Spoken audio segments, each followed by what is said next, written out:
Quiet faith still moves heaven. Have you ever felt like your faith is too small to matter? Like your prayers are too quiet, too weak, too tired to reach heaven? What if I told you, the whispers you think are nothing are the very sounds heaven leans in to hear? If that feels like you, stay with me. And if this space feels safe to your soul, consider subscribing.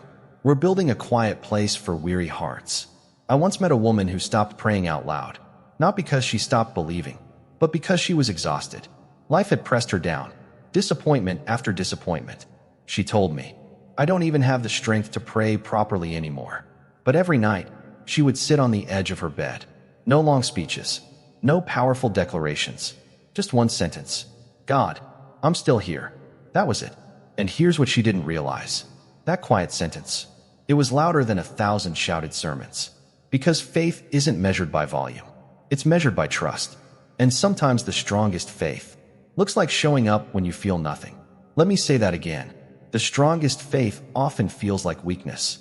Look at 1 Kings. When Elijah expected God in the wind, the earthquake, the fire, God came in a still, small whisper. Not noise, not spectacle, a whisper. Maybe your faith feels quiet because God is close.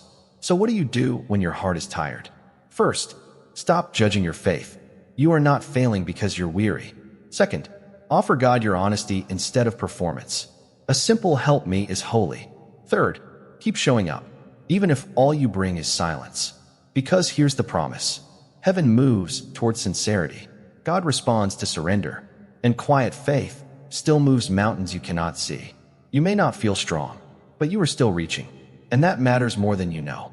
If this spoke to you, comment just 2 words. Still here. Let that be your quiet declaration today. And share this with someone who feels like their faith is fading. It might be the whisper they needed. You are not forgotten. You are not weak. You are not alone in the silence. Sometimes the most powerful faith is the one that barely speaks, but refuses to leave. Subscribe to Intimacy of Faith if you want more messages for tired hearts. And remember, quiet faith still moves heaven.